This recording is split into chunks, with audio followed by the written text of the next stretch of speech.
I'm the one who started that. It kind of makes sense. Yeah. All right. Especially not getting asked because, no one's really going to ask me for my opinion. So I figured out a loophole. We've got a great show tonight. We're going to talk Westworld Season 2. We're going to talk Luke Cage Season 2. We've got a really cool Spinning the Racks that we're doing Luke Cage 1 to 3, right? Because it's spoiler free. We don't want to do too much with all right. That's why we're only going to do 1 to 3 episodes. 1 to 3. We want to give people a shot to kind of do all that get stuff a chance to watch it themselves and actually see it and all that fun stuff. That would be the way to go. Is the way I'm looking at it. It's the way I'm looking at it. So, but yeah. So this is what we're gonna do, and it's gonna be great, and everything's gonna be awesome because everything is awesome, and everything is awesome. I'm gonna get Hassan going there. No, I'm gonna move it right there. All right. So here's the thing. Westworld Season 2 ended. We're gonna start with Westworld because there's just so much to talk about with Westworld. Is there a lot to talk about with Westworld? Yes, there's plenty to say about Westworld. I don't know if there's a lot to talk about. There's a lot to say. But first, we're going to go and talk about our very good sponsors, which is the Brooklyn Seltzer Boys. All right, Brooklyn Seltzer Boys, we love you guys. You've been our sponsor for all month long. And delivers old-fashioned seltzer filled with the last remaining seltzer shop in New York City, Gomberg Seltzer Works Incorporated. We deliver seltzer in old-fashioned siphon bottles directly to your home or business. Good seltzer should hurt. 718-649-0800 or go to brooklynseltzerboys.com. Good seltzer should hurt. I love that. That is a bold. It's a bold and slogan. accurate statement. Yeah. It is both. Because if it doesn't hurt, what's the point? Like it doesn't. What are you doing it for? Real? I'm not kidding. I'm No, I don't. Strictly serious right here. I don't disagree with you. I don't disagree with you. If it doesn't hurt your throat track, then you're not drinking good seltzer.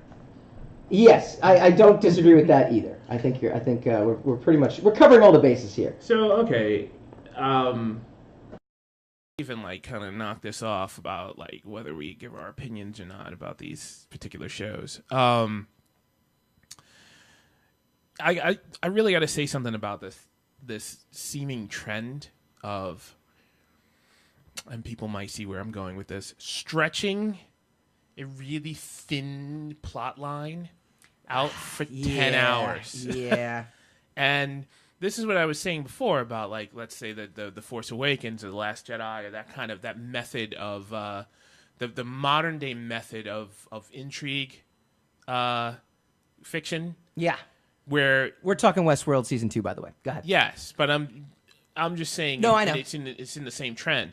Intrigue fiction. Well, I was keeping it vague as to whether I was referring to Westworld or not until we actually got Sorry, into it. I just blew your spot open. You did. Yeah, I did. You messed it up, but it's okay. So now we're on the same page. But you got people's attitudes is we'll just take things out. We'll have this really simple plot and we'll just take key elements out, and that'll make people go crazy trying to figure out what these key elements are about. Right. And it'll work.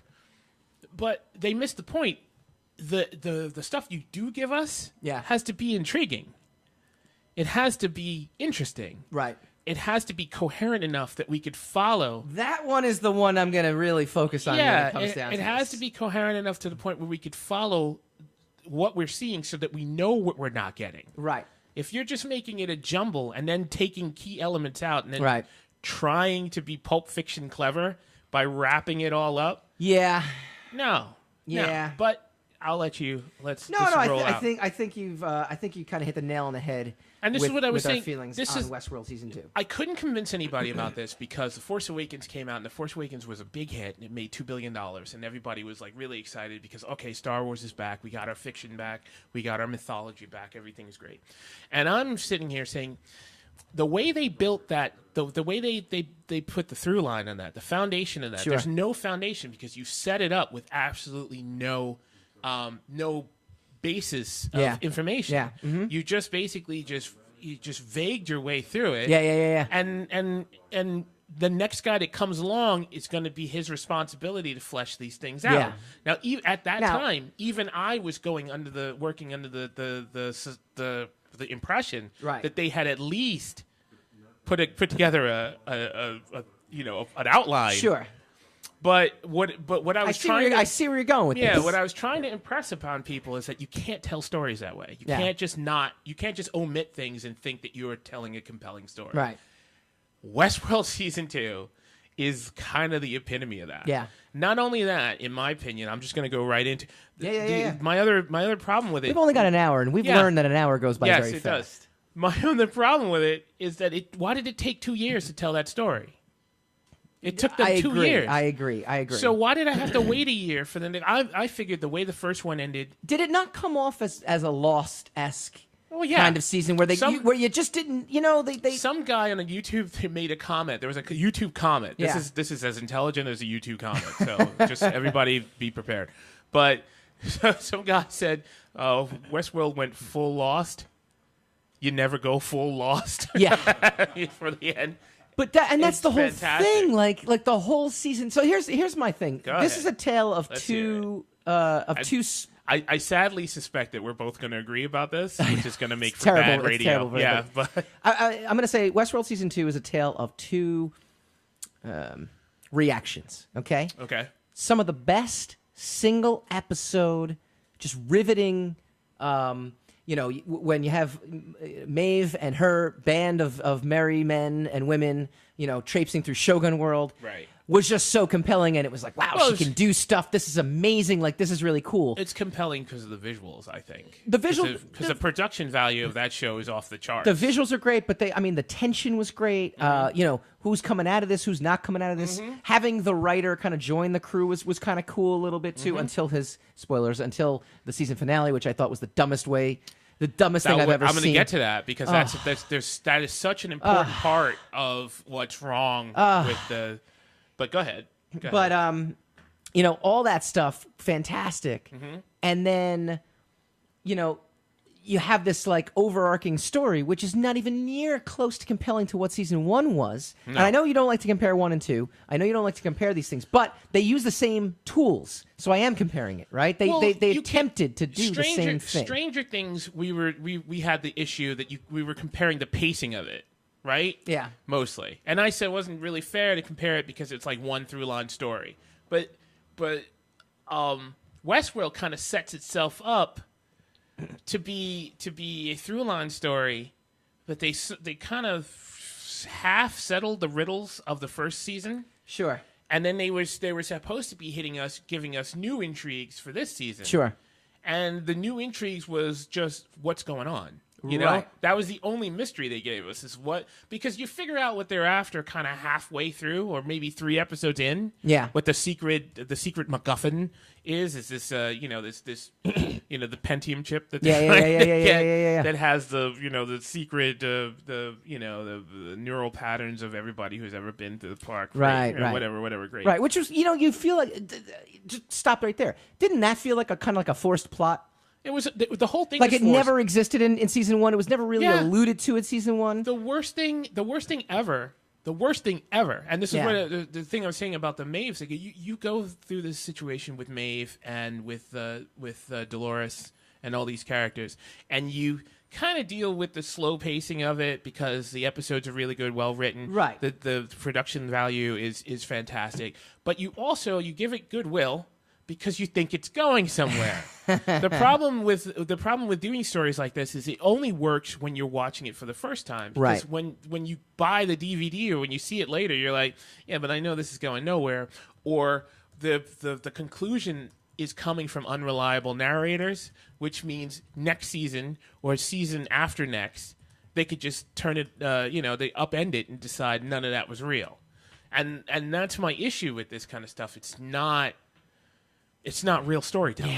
Yeah. It isn't really storytelling, and Well- that's it's. So this is what the producers actually said about the storytelling, which Okay. I think it's a good segue into what you. This is them on them. This is them on them. Yes. Yeah, this will be deep. This will be insightful. Yeah. Let me just find it real quick here. Hey, you should get that stuff together, man. Get your act I'm not together. sure I tracked which timeline you were showing in every scene this season, which has had some viewers saying the show got too confusing. In retrospect, do you think that's valid, or are viewers not paying enough attention? It's all perfectly valid. If it didn't track for some people, it didn't track. But look, the first movie I worked on, Memento, was told backwards, right? I've always had a great faith in the capacity of an audience to not only be able to track complicated, non-linear storytelling, but often to embrace it and enjoy it. Those are the people we're making this show for. That said, the structure of the first season had a non-linear structure, but it's not apparent until the last episode. The second season structure is a fairly familiar one. It's a flash-forward, flashback structure, not that different than classic film noir like DOA or Double Indemnity. Bull. Here's the problem. You got the one through line character you have is Arnold, right? Yeah. You got Jeffrey Bernard, Wright. yeah, Bernard. And you don't know. Yeah, it was Bernard Arnold. Right. Okay, but you don't know. Or Arnold Bernard. I don't know. Yeah. You don't know which one is which because he's wearing the same clothes and he's acting the same kind of dopey. Right. through each and every incarnation. Right. So like all you have is like the people he's with to tell you we're in a different time, and then halfway through, he ditches the people he's with. Right. So it's like there are whole episodes where he's wandering the desert alone, and you don't know which timeline he is. Yeah. And the other part of it is you don't care because they don't. It is not intriguing. It's not. Well, it's not that it's not intriguing. It's that it's outrightly confusing. It's frustrating. It's purposely confusing, Right. So it's frustrating. So you're kind of like, you're like, oh, do I really have to work hard on this one? There are no tidbits. There are no tantalizing tidbits of like, wow, okay, even if I don't know what's happening, this is still. And that's what you were saying. Some of the episodes are really good. Those are the episodes where something actually happened. Yeah. Instead of you trying to, and then this last episode was the return of the king of television shows because it had 8 different endings. Yeah. Because every time they had to have a character come in and give some kind of exposition as to what you just saw, right, or what just happened, or how did this happen. And here's the problem with it. This is the same problem with Avatar and some of these other things. It's beautifully done, but it's a bone simple stupid story. It's not stupid because it's not a good story. It's stupid because it's trying to convince you that a simple story is really deep and intriguing. And artificial intelligence that find their own sentience. Let me stop you real quick with that saying, right? Like, is there an elitism to this? And I don't actually mean to get like political radio talk with this. It's not elite to.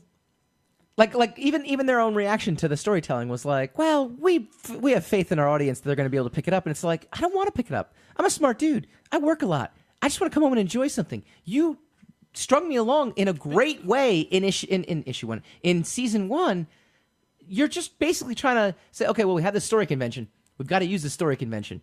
And if we don't use the story convention... Why do you have to? Well, I mean, I'm just saying, that was their feeling. It's like, well, we set this up, so we got to remain consistent. All right. When we come back, we're going to dive into the spoiler-filled aspect of the finale, the 10 burning questions still left over from Westworld 2, aside from what the heck happened and why are we watching this.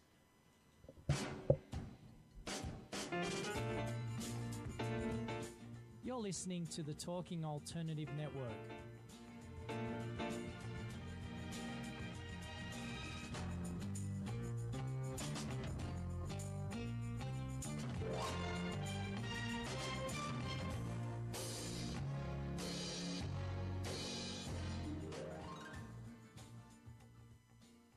You're listening to the Talking Alternative Network.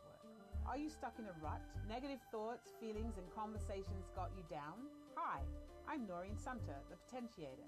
Tune in every Tuesday at 9 to 10 p.m. Eastern Time and listen for new ideas on my show, Beyond Potential, Live Life Your Way, on talkradio.nyc.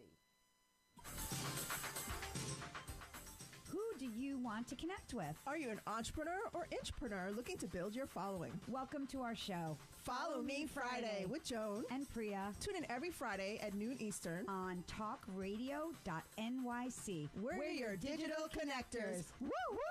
What's that?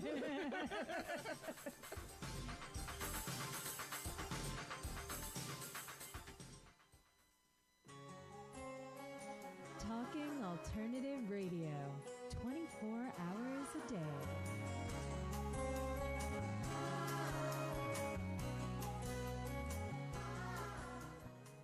I had had a ticket bought for me by, by an enthusiastic friend. Did you know that that friend now asked me to go? So does that mean I don't have a ticket anymore? This is correct. I actually passed it on to Sam. So now Sam is going with your friend. With my friend. To the show. Well, now I have a lot to say about this. And none of it's good. Secrets of the Sire.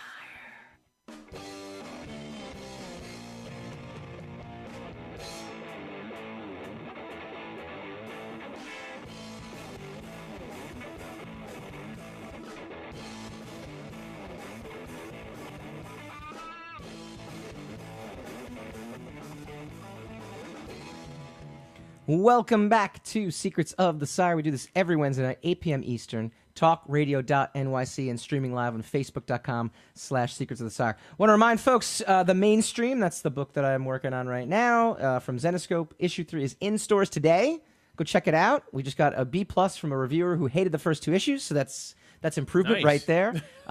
He's the only reviewer who didn't like us. So far, we've scored a 9 out of 10. Yeah, but you turned him around. So that's right. There you go. That's right. Winning. That's right. Hashtag he didn't like winning. our non-linear storytelling in the first 2 issues. That was the problem. Oh. Did you leave a lot of stuff out? You just ripped some pages out and just said, "Look, whoever reads this is going to be confused." I'm going to tell you right now. I worked on the. I've been, just to deviate for a split second. I'm working on issue 4, and I called up my co-writer Talon Caldwell, and I was like, we got to write issue 5 right now, because if we do not, we're going to mess this thing up so bad because of the storytelling vehicle that we. The storytelling vehicle we tried to use in this particular case is hingent on it making absolute coherent sense every step of the way. Like there can't be a missed line of dialogue or a missed caption, because then it's going to be like, oh, this is going to just look really bad in issue 5. So we've got a lot of comic book talk coming up in 2 weeks because San Diego Comic-Con is coming up. I will be there, so I'm going to be streaming live from there a couple times, just kind of having fun out there. Invited to these things.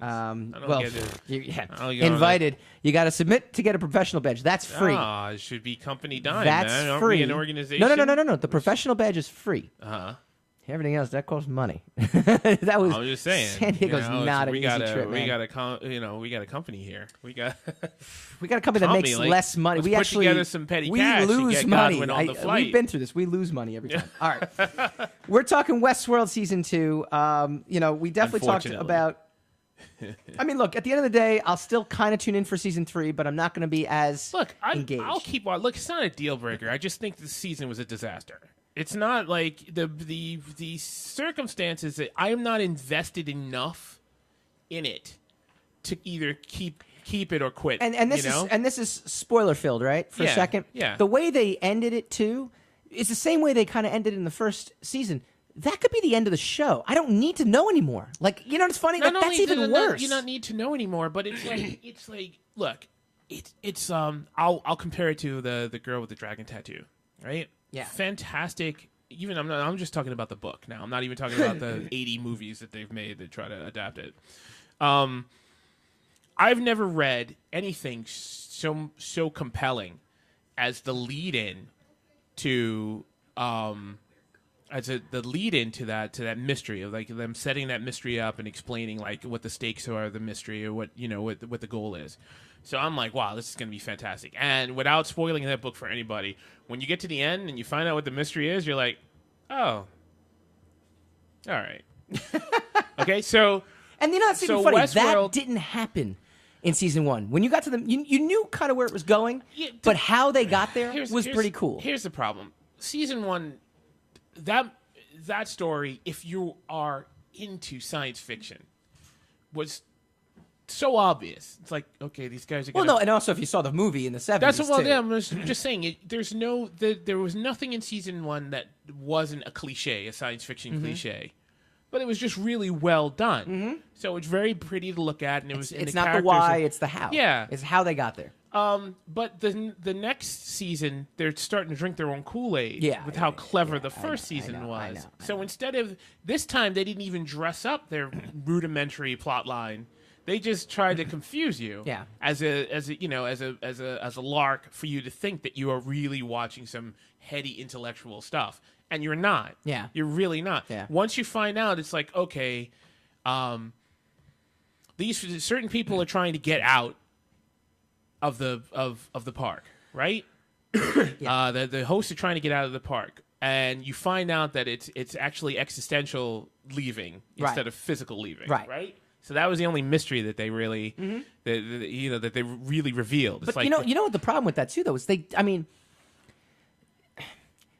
I know you're not a huge Joss Whedon fan, but something that I loved about Buffy in the first 5 seasons when Joss Whedon was at the helm, he set up his next seasons during the season that you're watching. He set up certain plot lines. Sometimes. Whether or not they executed well or not, that's not what I'm talking about.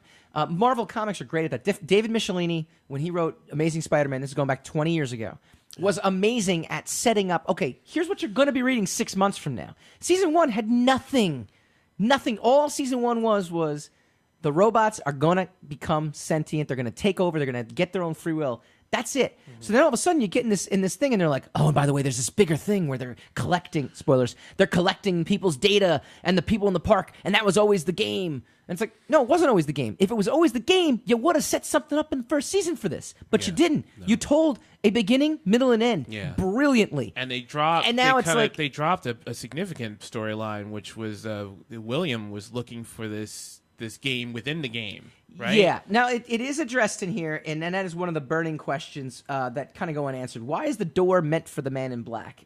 In one of the early episodes of Westworld Season 2, Ford, via his creepy Ford boy host, tells the man in black, this game is meant for you, but now that we know where this game leads, to the door and a virtual paradise for the host's consciousness, what did Ford mean? Doesn't seem like the man in black would have been able to walk through the door, which was meant for the hosts, unless he's a host himself. Yeah, but they kind of established that he was a host. Either they established that he was a host, or that he died there, and that they were remaking him. And that leads to the biggest burning question, which is when. Who cares? When. That's my question. What happened to the man in black? Is anyone else wondering why the man in black didn't intercept Bernard when he left the forge after shooting Dolores? Because he wasn't really there. The way the sequence is shot, we were obviously supposed to expect the pair to come face to face, but it never happened. It appears that another timeline is at play here, as revealed by the post-credits scene. More on that later. So did the version of the man in black who Dolores and Bernard left outside the forge with a missing hand just lie there until he was rescued by Delos? It doesn't seem much like the man in black. The man we know wouldn't let a missing hand stop him from following Dolores and Bernard down the forge. And anyway, how did the rescue team find him? Did they just happen to be traveling by and spot him? And if so, why didn't they run into Bernard? They would have had to have picked up the man in black at the very specific time to avoid both Dolores and Bernard going down the forge and Bernard coming back up a few minutes later. Sounds a little too inconvenient. This is The Last Jedi all over again. No, it is, because I'm all the right. only one in the background screaming, this story doesn't make any sense, and I saw that in the first season. All right, I immediately took your comment to be that it's a very divisive thing, but I'm like, well, Westworld isn't Star Wars, so there's not, No, there's two parts of Last Jedi, right? There's two angles to Last Jedi. Everything goes back to Last Jedi, doesn't it? Yep. So as far as I'm concerned, there's two reasons. I'm going to keep making it go back. There's to Last two Jedi. reasons Last Jedi fails on a wholesale level, and it's nothing to do with diversity. It has everything to do with the director spitting in the face of his fans. Yes. That's the one angle. But and not being able to write. And then the other angle was that it just was a really bad movie. It wasn't a good movie. Things that just didn't make sense. You're like, wait a minute, why didn't they get sucked out of the vacuum when Leia came in? Again, I have nothing to say about The Last Jedi. I've said it all, except for, we all know that they use ion engines. So I don't know what the fuel was about. But anyway, that's okay. But... Because I wanted to make a chase. Because everybody Could you loved... picture him in the pitch room? The pitch room. No. I got this, Kathleen Kennedy. I got this. Yeah, I don't know what the deal They're is. running out of fuel. Kathleen Kennedy. Here's a really quick Everyone aside. got in. A quick aside to Kathleen Kennedy. brilliant. Kathleen Kennedy is used to dealing with George Lucas and Steven Spielberg, where she doesn't have to worry about or have any story input. So she's like, I will find you the money. You guys are going to make it. It's going to be a hit. Yeah. So this guy comes along. He spreads a mile of thinly layered confidence about, I can do it. I got an idea. This, the fans are going to love it. She's like, fine. You're not subverting me. You're not contradicting me. We'll work with it. Yeah. That's what that was all about. That's why she allowed that to happen. Doesn't matter. The point I'm trying to make is that Force Awakens came out and it was a brilliant movie. Everybody loved it. So I was like, when I said there's a problem with this and this is not going to have a follow through, everyone was like, no, it's going to be fine. It's going to be perfect. The first season of Westworld had a major flaw to it in the story, and I'm like, which was William supposedly after Arnold got killed. Yeah. He set the host to kill him because he realized what the park was going to be used for. Yeah. And he supposedly did this before the park went online. Yeah. So that he could stop the park from going online. Right. William comes to the park when he's young. Yeah. And he loves the experience so much that he decides to invest in the park. Right. How did William come to the park if the park wasn't online? Because Arnold had killed himself. I saw that as they just kind of moved on without him, almost. They couldn't have. They didn't have the funding for it. He's the one who saved it from it was going to close, and William came along and saved it because of his experience. Yeah. If you look at the experience that he said, William is completely green. Yeah. When he gets there, yeah. he doesn't have the control over the company. Yeah. Oh, that he yeah. should. No, of course not. Right. He gains all of that from his experience. It's Ben Barnes and him, you know. And also his brother-in-law or whatever is telling him that he's been to the park hundreds of times and it's great. It's gonna awaken so many parts of yourself. Then they do, and I'm not going to sit here and debate whether you're right or wrong, but I know that they do sort of get into the background of how the park ended up getting funded by the Delos company, having Delos in there. But again, that's a lot of work. I gotta really what do I gotta do? I guess it's like a term paper. Do I gotta study this and figure out? Well, this is what I'm saying. That's a glaring mistake. That's right in the open. Yeah. Like I knows that right away. It's like, wait a minute, this doesn't make any sense. How is he at the park if he saved the park? If they make a big point that he saved the park, that he stopped Arnold's plan from being fulfilled, doesn't it makes no sense? And so now we're taking that same logic into season 2, and none of these threads are fitting together. Let's talk quickly about this post-credit scene, too, because I think that's something that's that everyone wants to talk about. The post-credit scene, oh my goodness. As I said earlier, we were supposed to think the man in black is on his way down the forge when Bernard is on his way up. This is all from Screen Crush, by the way. But the post-credit scene reveals that part of the Man in Black story we've been seeing this season is set in a different timeline. Maeve killed the Man in Black. As he arrives at the forge, as he arrives at the forge long after the events of Dolores' revolution, you could tell because of how rundown it looks. Plus his daughter is there, which is weird because he killed her.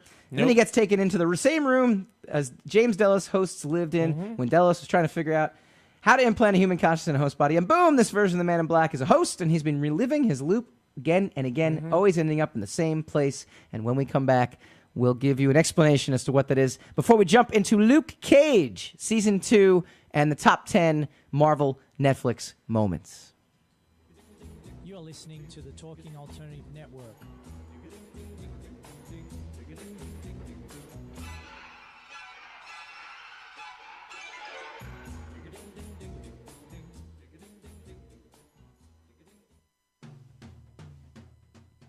Are you into comics, movies, and pop culture at large? What about music and TV? Then you're in for a treat. This is Michael Dolce, your host on TalkingAlternative.com. I've been professionally writing comic books, screenplays, and music articles for almost 15 years. Catch my show. Oh, you just showed I showed out the audio. Jesus, really? Like, that's really sensitive. Well, no, leave it in then. It's already showed it out. All right. Well, I got 2 minutes to fix it. Let's see how well I can fix it.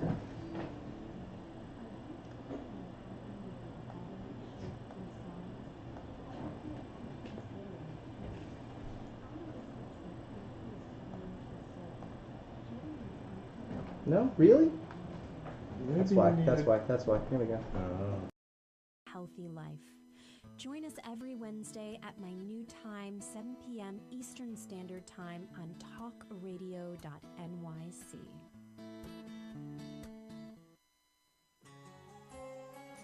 Talking Alternative Radio, 24 hours a day.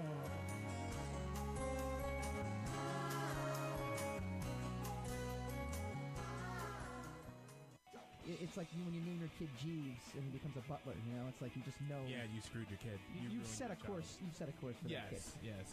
But just living up to his lowered expectations. Well, don't insult butlers. They're already after me for other reasons that I don't want to go into right now. True. We'll devote a special show to that. Secrets of the Sire.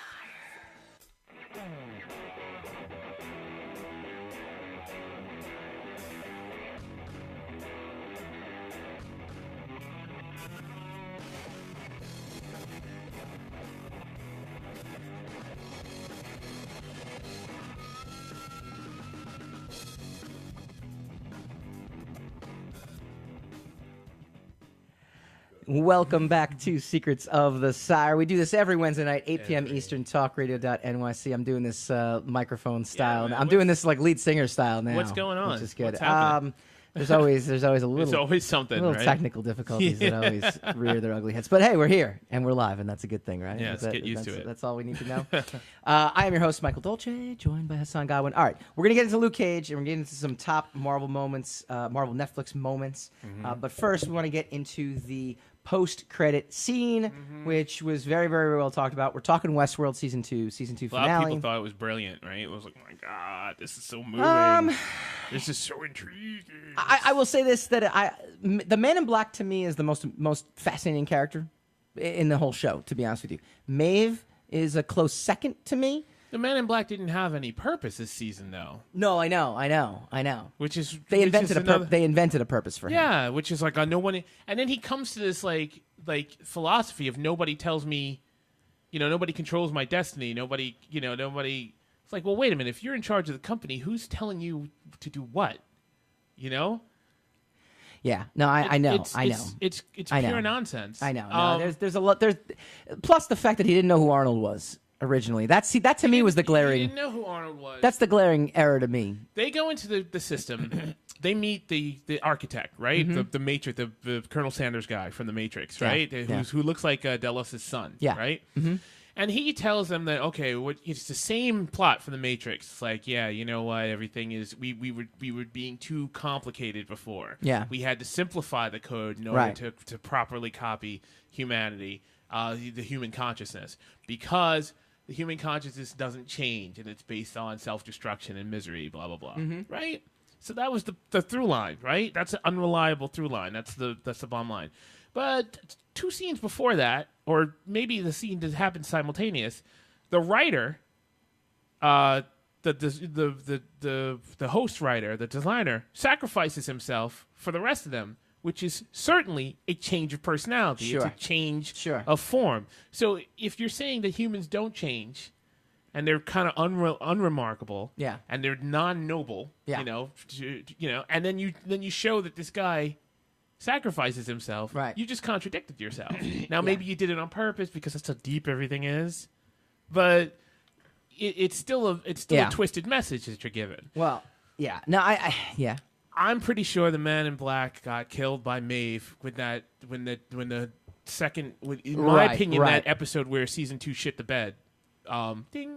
Yeah, because they're both. Maeve is on this journey to find her daughter, and Man in Black is in this journey to do whatever the heck he's doing, and they kind of run into each other prematurely. In the middle of the season, and they shoot each other up, and then they're both their storylines kind of stop. So on a dime. This is what and it kills the momentum of the second season almost totally. Screen Crush has explained. He says, and I think he actually gets it from one of the producers, Joy, because that's what I think she's one of the. Lisa Joy is one of the producers. Yep, so in the one timeline, the base timeline that we're seeing when the park is under siege, and Dolores plots her way out, and Maeve helps all the other Sublime hosts.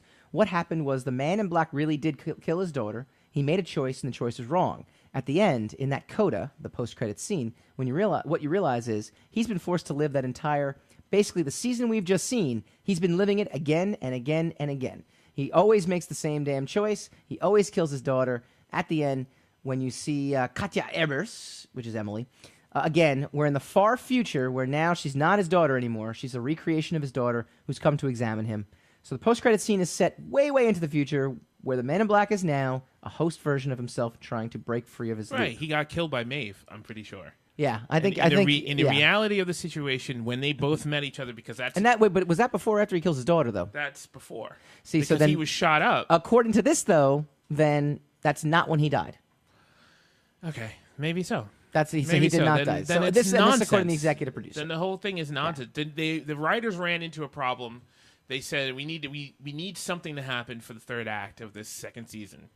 So we're just going to throw a cold bucket of water on the momentum that we've built up with these two characters charging forward. I know. And then the Dolores storyline was I hated the Dolores storyline. Mundane. It was the most boring, rudimentary thing. Teddy was one of the most fascinating characters in this season. And that being said, is that he actually, he was always like the voice of reason. He was always the conscience. letting the other host Theoretically, go and this and that, and then she's like, well, we can't have that. You're gonna fail me, so I'm gonna now take away your free will. And then he ends up still exercising his own free will and saying, I don't like what I become. I thought that was an amazing character arc throughout the whole season. So yeah, I guess there's always a diamond in the rough somewhere. All right, we want to hear what you guys think. You can always call in 877-480-4120. Oh, we still got the same number, even though we're in a new location. That's great. I like that. We're gonna jump. We're gonna transition a little bit. We're gonna go over to Marvel. We're gonna go to Luke Cage. I think people really want to. Luke Cage was brilliant. This is where I actually show. Yes, you're black. Okay, we're going back. We go back to Luke Cage. See? We go back to Luke Cage. Nobody said that on the air. I just did. That's racist. Well, look, we're not popular, so no one's going to come after us. Yeah. See, if we were popular, that's what you think. They would You're come trying after to us. make us popular by having people come after us. I'll issue an apology for my insensitive remark. Luke Cage is taking. It's actually great, though. It's great. No, it's taking on the same track as Westworld, where it's getting bogged down in the first 3 episodes are really bogged down. I agree. With kind of. So just for our audience, because it's a binge, it's 13 episodes, which we're going to get into. I got to get into that the whole binging philosophy. Yeah, I got to get into the whole binge philosophy. Although Defenders was only 8, and that wasn't as compelling. Thank God it was only 8. But we didn't want to spoil the whole thing because it came out on Friday, so it's only Wednesday. I have literally no time to watch. So you only fished through the first 3. I mean, I watched the first 3, but I'm just saying that, like, to come out here and spoil all 13 episodes, I think is not doing our viewers. It's mean. Yeah, exactly. It's right. mean. It's kind of like, all right. So we're looking at the first 3 episodes. Specifically, I think the first episode, which sees Luke Cage in a totally different way from last season. He's kind of embracing his popularity, his heroism from season 1. We see some of the characters return. 13 episodes again. That's the first thing I thought when I looked at this thing. It's like, oh my god, it's already, 13 the first 3 episodes episodes. already has like 3 or 4 like twists and turns where you don't know exactly what am I focusing on. Other than Luke Cage kind of getting a swelled head about all this hero stuff. And I never understand. The purpose, personally, and as a personal aside, I never understand the girl who's in love with the hero who keeps trying to convince the hero not to be a hero. I never understand that storyline. It's like, well, he's a hero, like that's his calling. If you're gonna talk but to him you know about, what? That's kind of like. They do that. That's a real life thing. Exactly. But I just don't. It's not exactly. I just don't get the storyline. Like, replace financial advisor with hero. Replace band member with hero. Replace. I met him at a show, and then I spent the next 6 months trying to convince him to give up. That's a much better analogy than financial advisor. I just figured somebody who traveled a lot, but I'm just saying it's like, okay, look. I can understand you trying to convince him to be still a better... my financial advisor. It's terrible. I can understand you trying to convince him to be a better hero, or I applaud you for not jumping on that. And or to be a more careful hero. But I don't understand. Like, stop being a hero. Like, what's the point? I also applaud your train of thought here. That was impeccable. Yeah, because I'm not letting you do it to me. Because we get pulled around in nonsense, and then there's a commercial break, and the show's over. And you do it every time. I'm not letting it happen. But this is what they come for. No, it's not. All -2 people. No. It's great. That's why I can't get in trouble. I could say whatever I want. No, I can't really say. No, you can't. We've learned that the hard way. Chris Hardwick. That is not the way it works. Oh, Chris Hardwick. By the way, he's got a couple X's coming out for him now. Yeah, finally. I told you, characters. He had to he realized he had to make some cold calls. I still got my friend that I told you about. It wasn't that bad. My friend that I told you about who got on my case about it, right? He's still sending me articles about Chris. I'm like, look, why do we even care about Chris Hardwick? I'm like, I have no dog in this hunt. Yeah. All I'm saying about Chris Hardwick is that if he used his influence to get to blackball his girlfriend, right, and stop her from having the job, then turnabout is fair play. All that other nonsense, I agree, is personal, and it should not be. Yeah, it should not be a big case. That's just to you. That's just to your friend, so he'll stop sending you stuff, right? That's in general. That's in general. That's to any friend who sees this and decides that I am a fair target for the Save Chris campaign. Okay. that they're got going on. Let's jump into, because again we kind of canvassed Cage is okay. I don't know. The first 3 episodes are okay. It's a little boggy though. Yeah. And I remember the first season, kind of in the middle of the season, it just kind of we switched bad guys. Yeah. And the momentum got kind of twisted. Yeah. And so this is happening like first 3 episodes. Yeah. We keep switching off bad guys. So yeah, I know. I felt like that too. I felt like especially watching like the first episode. It's like, oh, I remember this guy. Is he gonna? Oh no, I guess not. No. And then no, but I know this guy's gonna be. No. Yep. No. All right. So we're not sure exactly what's gonna happen here, and it looks good. Production value is great. Mike Coulter. Let me ask you is something fantastic too. Let me as ask you Luke something. Cage. Oh, he is fantastic. Yeah. I definitely agree with that. But let me ask you a question about like the Marvel Netflix universe, and then it'll be a good segue into our top 10 moments in the Marvel Netflix. Yeah, awesome. At the end of the day, I know comic book fans want like to see their creations brought to life. I do, Right. and I'm one of them, sort of. But I kind of lean you back. Want mainstream, bro. Well, I want to get paid. Bing. But I lean back to the Alan Moore quote when he was talking about the Watchmen movie. He's like, "No, I made this as a comic book because there's just certain things you can do in a comic book that you just can't do in movies, and you can't do in literary prose. And I can do both in a comic book, and that's why it makes it so great." True. On the one side of things, I have Daredevil season 1, which I thought was as good a bringing a serialized comic book to life in a TV series. And then you kind of have these other shows where I'm kind of like, I don't want Luke Cage necessarily to be a comic book show. Like I'm engrossed in the Harlemness of it. I'm engrossed in the soundtrack of it. I'm engrossed in like a lot of these mundane plot lines. And I'm like, but by the way, the guy's bulletproof and can and we're going to go through a top 10 list, and a lot of those top 10 lists are these like big comic book fight scene moments, and I'm like, but I like watching TV as a TV show, right? Am I crazy? Right. No.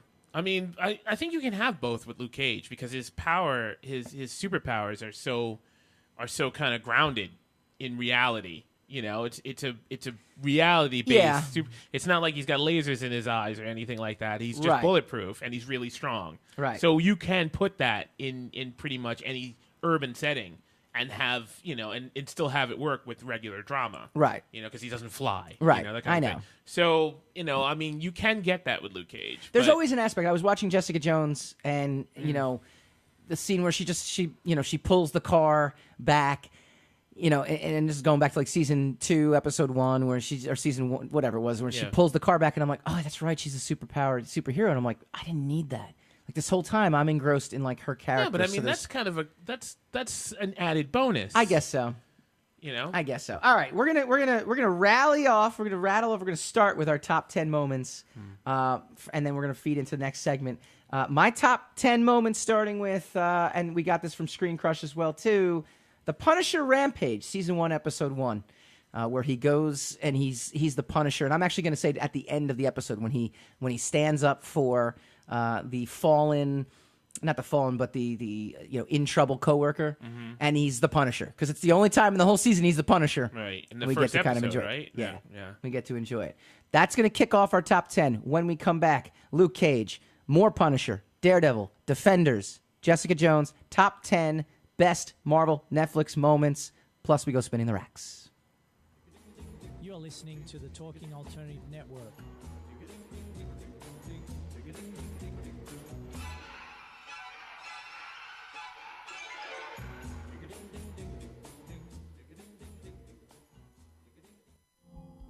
Are you a conscious co-creator? Are you on a quest to raise your vibration and your consciousness? I'm Sam Leibowitz, your conscious consultant, and on my show, The Conscious Consultant Hour, Awakening Humanity, we will touch upon all these topics and more. Listen live at our new time on Thursdays at 12 noon Eastern Time. That's The Conscious Consultant Hour, Awakening Humanity, Thursdays 12 noon on talkradio.nyc.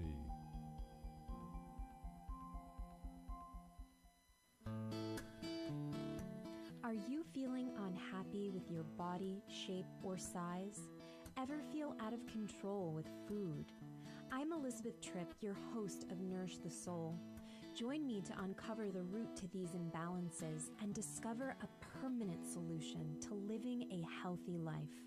Join us every Wednesday at my new time, 7 p.m. Eastern Standard Time on talkradio.nyc.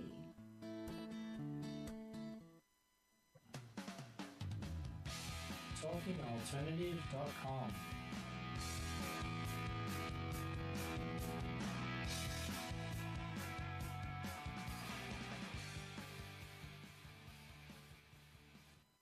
Contemplating how to do this, you being on camera next week. I'm gonna go get some sun then.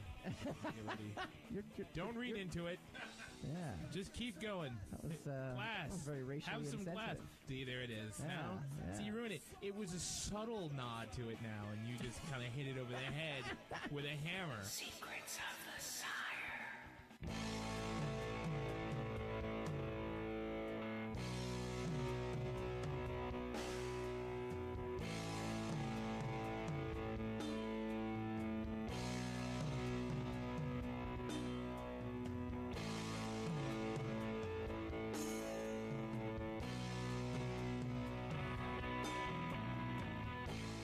Welcome back to Secrets of the Sire. We do this every Wednesday night. Talkradio.nyc, 8 p.m. Eastern. We also stream live on Facebook.com/Secrets of the Sire. We're talking top 10 Netflix moments for Marvel shows. Chime in on the Facebook feed. We'd love to hear what you think. Is it some of your favorite moments? I mean, we'll kind of do it that. We don't necessarily have to do a top 10. We're not going to necessarily have enough time to do a top 10, because we're only an hour long. So support us, and we'll grow, and we'll be 2 hours. See, so that's how it works, you know? Oh, God. Give us your money. Give us your hard-earned for money. 2 hours a week. That's not gonna The work. feeling is not necessarily mutual. I Yes, love it you. is. I love It's you. totally You're mutual. awesome. You're awesome because when who else am I going to turn to when I have technical difficulties? And I'll just keep talking. It's incredible. It actually works I pretty don't good. understand what I think about here. All right, we kicked it off. We were with the Punisher. I think Yeah, to that me was that's one of my favorite. That's scenes. the only good episode in the season, in my opinion. No. It's one of the best Punisher episodes. in a perfect aside to what you were saying before, it's a great Punisher was a great drama, but Yeah. it was a terrible comic book. No, it was season. a terrible Punisher movie. Yeah, yes. it was because it was Comic like book isn't this has guy- nothing to do with it, right? Well, this guy's a superhero. Right. He doesn't do any superhero things. Right. So yeah, go ahead. No, Next. people were definitely. I think the producers were also very afraid because of all Because the gun of the violence. Yeah. Well, that's what you get when you sign on to do the Punisher. You want I to do a know. Punisher TV show, he's got to do a couple of shootings. The problem with the Punisher is he's too real. He could be any of us. I mean, we were not ex-military, we're not trained, we're not special ops, but we literally could be yeah. the Punisher. Yeah. Just like Charles Bronson, you could be Charles the Punisher has Bronson. never worked in real life. Isn't it funny? Yeah, because there's Yeah. no. He could just be Joe. He could be your next door neighbor. The guy who lives Yeah. upstairs who's always quiet and and only goes out at night. That's that guy. Yeah. I'm gonna go. One of the best moments as well for me was Jessica Jones season 1, episode 1 at the very end. I thought that was pretty amazing when she discovers Kilgrave is still alive, and she was manipulating he was manipulating the. Oh, when she shoots her parents. Yeah. That's that was one of those like. Okay, that sets the stakes pretty. This is pretty amazing. Yeah. I mean, another one in that season 2 is when he holds the precinct hostage. That was pretty good. This is, again, from Screen Crush. Jessica Jones put Kilgrave's power on display multiple times, but never so terrifying as the moment Jessica's attempt to put herself away becomes a near-silent flash mob of police officers and detectives training their guns on one another. Yeah. The original Bendis run of Alias, which is what Jessica Jones is based on, is freaking amazing. Like, I don't know if you've read that at all. Yeah. You should. Yeah, you have. I've Okay, read a lot of it's absolutely it's amazing. And the show, it's funny. I love Kristen Ritter as Jessica Jones. Or sorry, I love Kristen Ritter as an actress. I don't love her as Jessica Jones, to be honest with you, because the Alias character needs to be a little more hard-boiled. She's a little kind of like. Well, I don't know what the I word always is. got the impression the Alias character was very internalized and very, kind of vulnerable in her toughness, And Kristen Ritter is a little too cynical, because the Alias character is kind of whimsical, and not sure of herself. She's got an uncanny ability to solve these problems. Sure. But it's not just because she drinks all the time and hates, humanity. Right. Necessarily. I think it's a simplified way of looking at it. What's next? What do you think? I mean, name me something that you love, and I'll give you something else that I got. I will say that the scene in The Defenders where Luke Cage and Iron Fist are together for the first time. Yes, the mean right hook. Yeah, that's a good one. Well, no. The scene where they're in the building and they're having that boardroom fight where they actually fight side by side for the first time. Okay.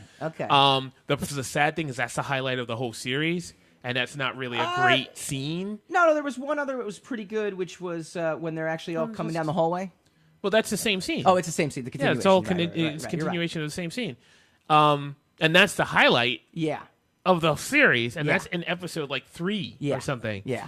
But it was really great to see, especially if you're a Power Man and Iron Fist fan. Sure. Just to see the two of them like kind of, fighting side by side is pretty awesome. Which is why, it's kind of sad that they're doing a Luke Cage season 2 and then they're going to do an Iron Fist, because Iron Fist should be in Luke Cage. Yeah, he doesn't need his own series. No, exactly. And he should be the two of them. Mm-hmm. They should get, especially if they're not doing a Defenders season 2. Again, there's also that aspect too, where Luke Cage was such a great supporting character in Alias 2, and in Jessica Jones season 1. I'm saying they shouldn't. The show should be the Defenders. Yeah, every year minus Daredevil. Huh? Minus Daredevil.